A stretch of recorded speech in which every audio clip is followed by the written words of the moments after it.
नमस्ते दोस्तों। आज हम आपको भारतीय इतिहास की एक ऐसी पवित्र और रोचक यात्रा पर ले जा रहे हैं जो आपके जीवन को देखने का नजरिया बदल देगी। आज की हमारी कहानी उस महान ग्रंथ से जुड़ी है जिसने पूरी दुनिया को धर्म, कर्म और जीवन जीने की सही कला सिखाई है। यह कहानी महाभारत की रचना की है और भगवान गणेश के एकदंत होने के पीछे छिपे गहरे और अद्भुत रहस्य की है। आपने मंदिरों और चित्रों में भगवान गणेश की मूर्तियां तो बहुत देखी होंगी, पर क्या कभी आपने ध्यान दिया है कि उनका एक दांत टूटा हुआ क्यों है?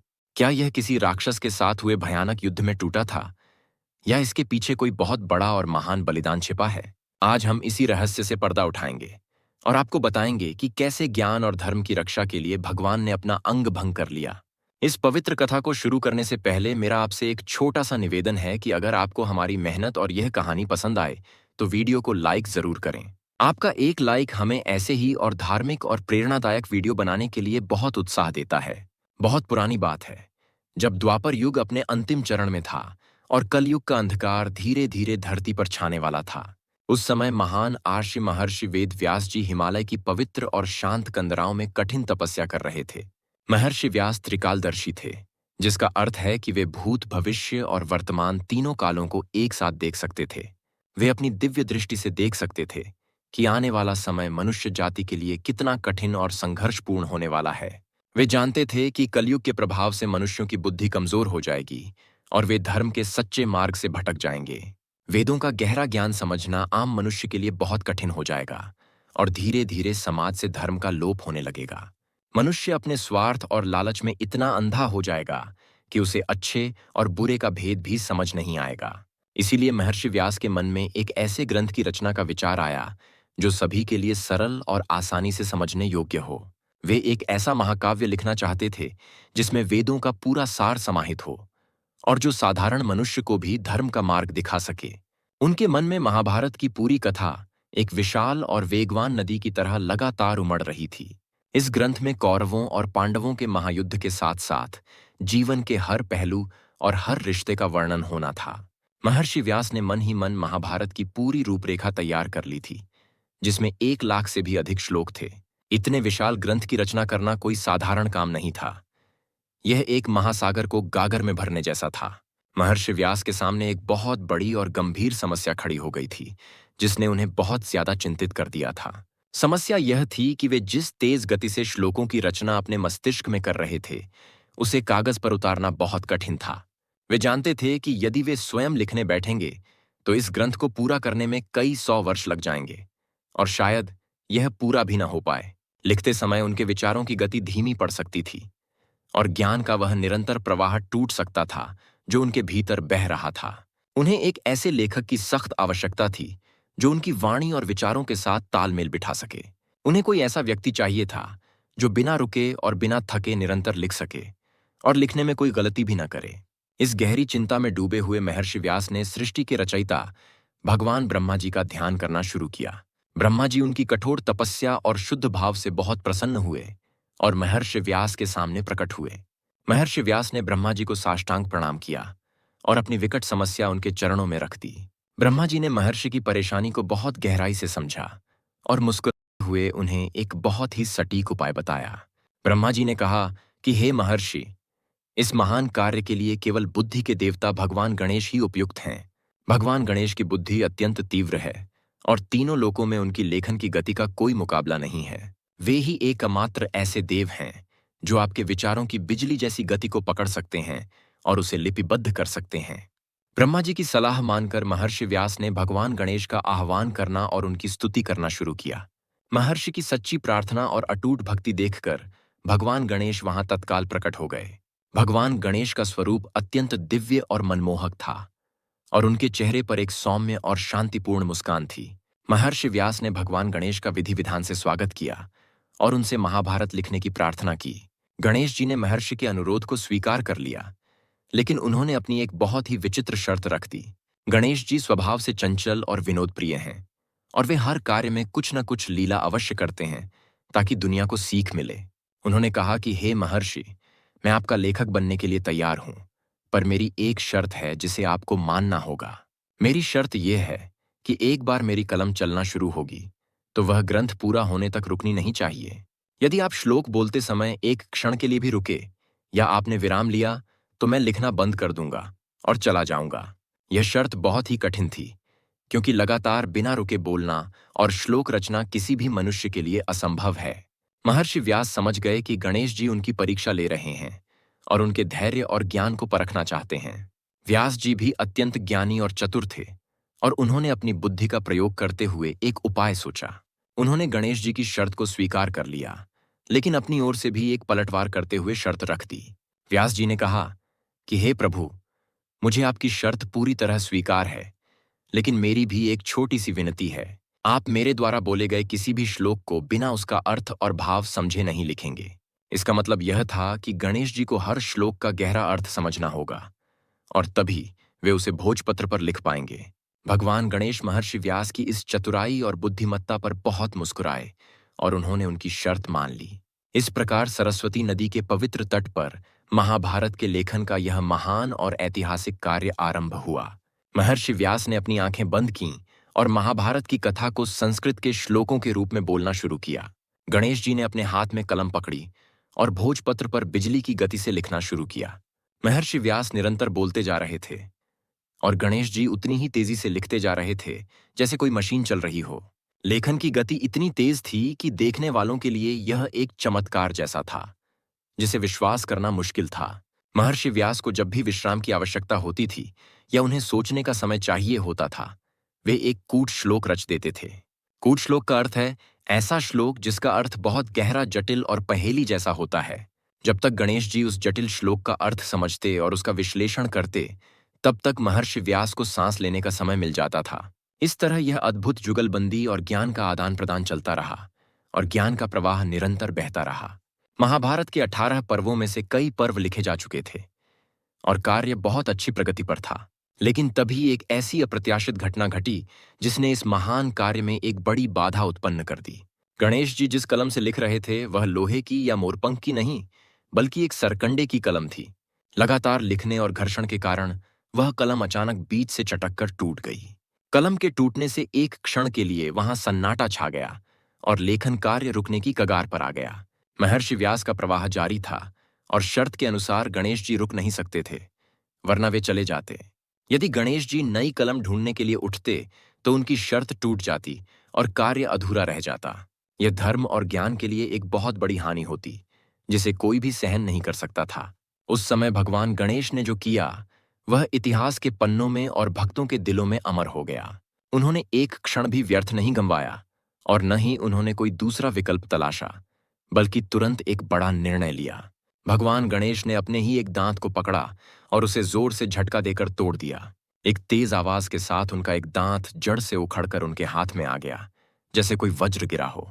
उस दांत से रक्त बहने लगा और पीड़ा भी हुई होगी, लेकिन गणेश जी ने उस दर्द की रत्ती भर भी परवाह नहीं की। उन्होंने उस टूटे हुए दांत को ही अपनी कलम बना लिया और उसे स्याही में डुबो दिया। बिना रुके और बिना किसी शिकायत के उन्होंने महर्षि व्यास के श्लोकों को लिखना जारी रखा। उन्होंने अपने शरीर के अंग का बलिदान दे दिया ताकि ज्ञान की धारा न रुके और मानवता का कल्याण हो सके। यह दृश्य देखकर स्वर्ग से देवता भी आश्चर्यचकित रह गए और उन्होंने वहां फूलों की वर्षा की। भगवान गणेश के लिए अपना रूप और अपना सौंदर्य महत्वपूर्ण नहीं था, बल्कि अपना कर्तव्य सबसे ऊपर था। इस त्याग ने साबित कर दिया कि ज्ञान प्राप्त करने और उसे बांटने के लिए कोई भी बलिदान बड़ा नहीं है। गणेश जी का वह टूटा हुआ दांत उनके असीम समर्पण, उनके त्याग और उनकी महानता का प्रतीक बन गया। इसी ऐतिहासिक घटना के बाद से भगवान गणेश को पूरी दुनिया में एकदंत के नाम से जाना जाने लगा। यह नाम केवल एक शारीरिक पहचान नहीं है, बल्कि यह उनकी कर्तव्य निष्ठा का सबसे बड़ा प्रमाण है। महाभारत का लेखन कार्य बिना किसी और बाधा के पूरा हुआ और दुनिया को एक महान ग्रंथ मिला। इस ग्रंथ में धर्म, अर्थ, काम और मोक्ष चारों पुरुषार्थों का इतना विस्तृत वर्णन है जो कहीं और नहीं मिलता। यह ग्रंथ आज भी हमें जीवन जीने की कला सिखाता है और धर्म के सही मार्ग पर चलने की प्रेरणा देता है। लेकिन इस ग्रंथ के पीछे की यह कहानी हमें कर्मयोग की सबसे बड़ी और महत्वपूर्ण शिक्षा देती है। भगवान गणेश चाहते तो अपनी दिव्य शक्तियों से एक पल में नई कलम प्रकट कर सकते थे, लेकिन उन्होंने ऐसा नहीं किया, क्योंकि वे श्रम और त्याग का महत्व पूरी दुनिया को समझाना चाहते थे। वे आने वाली पीढ़ियों को यह संदेश देना चाहते थे कि महान कार्य हमेशा बलिदान मांगते हैं। जब हम किसी अच्छे और नेक उद्देश्य के लिए काम करते हैं तो बाधाएं आना बिल्कुल स्वाभाविक है। लेकिन हमें उन बाधाओं के सामने हार नहीं माननी चाहिए, बल्कि उनका डटकर सामना करना चाहिए। हमें अपने पास उपलब्ध संसाधनों का ही उपयोग करके रास्ता निकालना चाहिए, न कि साधनों का रोना रोना चाहिए। भगवान गणेश का यह कार्य हमें सिखाता है कि शरीर की सुंदरता नश्वर है और वह ढल जाती है, पर ज्ञान अमर है। आज भी जब हम गणेश जी की पूजा करते हैं तो उनका टूटा दांत हमें निरंतर प्रेरणा देता रहता है। यह हमें याद दिलाता है कि कोई भी काम अधूरा नहीं छोड़ना चाहिए, चाहे कितनी भी मुश्किलें क्यों ना आएं। विद्यार्थियों के लिए तो यह कहानी एक मूल मंत्र और संजीवनी की तरह काम करती है। शिक्षा प्राप्त करने के लिए हमें अपने आराम, अपनी नींद और अपनी सुख सुविधाओं का त्याग करना ही पड़ता है। बिना संघर्ष और बिना तपस्या के कोई भी व्यक्ति महान विद्वान या सफल नहीं बन सकता। महर्षि वेद व्यास और भगवान गणेश का यह संवाद हमें गुरु और शिष्य का आदर्श रिश्ता भी समझाता है। एक तरफ महर्षि का असीम ज्ञान था और दूसरी तरफ गणेश जी की अद्भुत लेखन क्षमता और समर्पण था। जब ज्ञान और क्रिया का ऐसा पवित्र मिलन होता है तभी महाभारत जैसे महान सृजन होते हैं।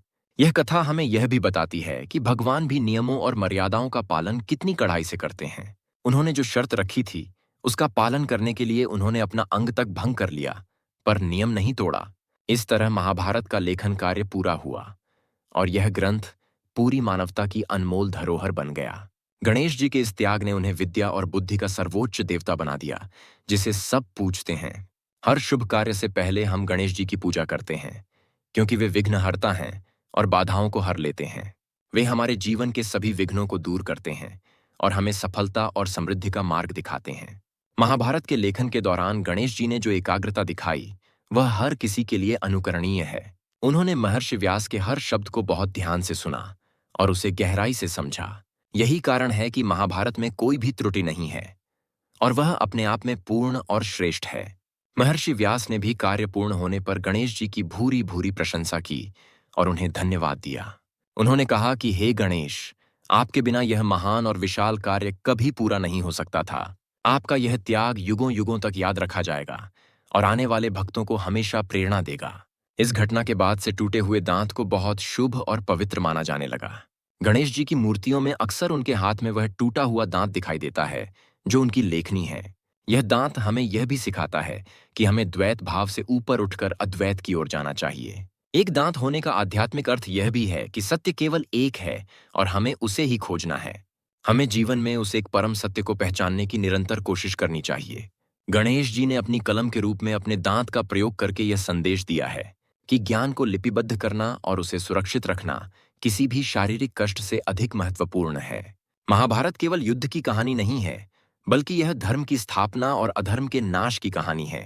और इस धर्म ग्रंथ की रचना में सबसे पहला और सबसे बड़ा योगदान गणेश जी के त्याग का है। हजारों वर्ष बीत गए हैं, लेकिन यह कथा आज भी उतनी ही प्रासंगिक और जीवंत है। आज के आधुनिक युग में जब हम छोटी छोटी मुश्किलों से घबरा जाते हैं और हार मान लेते हैं, तब गणेश जी का यह प्रसंग हमें धैर्य, साहस और संकल्प का पाठ पढ़ाता है। हमें यह सिखाता है कि अगर हमारा संकल्प दृढ़ हो तो कोई भी बाधा हमें रोक नहीं सकती। चाहे हमारे पास संसाधनों की कमी हो या परिस्थितियां हमारे विपरीत हों, हम जीत सकते हैं। अगर हमारे अंदर इच्छा शक्ति है तो हम किसी भी लक्ष्य को प्राप्त कर सकते हैं और असंभव को संभव कर सकते हैं। भगवान गणेश की यह कथा हमें यह भी बताती है कि ज्ञान का मार्ग फूलों की सेज नहीं है। इस मार्ग पर चलने के लिए हमें अपने अहंकार और अपने सुखों का बलिदान देना पड़ता है। जैसे गणेश जी ने अपने दांत का मोह नहीं किया, वैसे ही हमें भी छोटी चीजों का मोह छोड़ना होगा। जब हम बड़े लक्ष्य की ओर बढ़ते हैं तो हमें छोटे मोटे नुकसान की चिंता नहीं करनी चाहिए। यह कहानी हमें समय के महत्व को भी समझाती है कि एक पल भी व्यर्थ नहीं करना चाहिए। गणेश जी ने कलम टूटने पर एक सेकंड भी बर्बाद नहीं किया और तुरंत निर्णय लिया। निर्णय लेने की यही क्षमता एक साधारण व्यक्ति को असाधारण और महान बनाती है। हमें अपने जीवन में त्वरित निर्णय लेने की कला को विकसित करना चाहिए। टाल मटोल करना और समय बर्बाद करना सफलता के सबसे बड़े दुश्मन हैं। गणेश जी और वेद व्यास जी का यह सहयोग हमें टीम वर्क का भी महत्व सिखाता है। जब दो ज्ञानी और समर्पित लोग मिलकर काम करते हैं तो इतिहास रचा जाता है। हमें भी अपने जीवन में ऐसे सहयोगियों को ढूंढना चाहिए जो हमारे लक्ष्य में हमारी मदद करें। संगति का असर हमारे काम और हमारी सफलता पर बहुत गहरा पड़ता है, इसलिए हमेशा अच्छे और ज्ञानी लोगों की संगत में रहना चाहिए।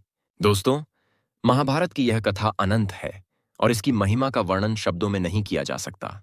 लेकिन गणेश जी के योगदान के बिना यह ग्रंथ हम तक कभी नहीं पहुंच पाता। आज हमारे पास जो भी ज्ञान उपलब्ध है वह हमारे अर्षियों और देवताओं के त्याग का फल है। हमें उस ज्ञान का सम्मान करना चाहिए और उसे अपने जीवन में उतारने का प्रयास करना चाहिए। सिर्फ कहानियां सुनने से जीवन नहीं बदलता, बल्कि उनसे मिली सीख पर चलने से बदलता है। भगवान गणेश प्रथम पूज्य हैं और बुद्धि के दाता हैं, इसलिए हमें उनसे सद्बुद्धि की प्रार्थना करनी चाहिए। वे हमें ऐसी बुद्धि दें जिससे हम धर्म और अधर्म का भेद समझ सकें। वे हमें इतनी शक्ति दें कि हम अपने कर्तव्यों का पालन पूरी निष्ठा से कर सकें। जीवन में आने वाली हर चुनौती को हम एक अवसर की तरह देखें, न कि समस्या की तरह। जैसे गणेश जी ने टूटे दांत को अपनी ताकत बना लिया, वैसे ही हमें भी कमजोरियों को ताकत बनाना चाहिए। हर कमी में एक संभावना छिपी होती है, बस हमें उसे देखने वाली नजर चाहिए। यह सकारात्मक दृष्टिकोण ही जीवन में सफलता की असली कुंजी है।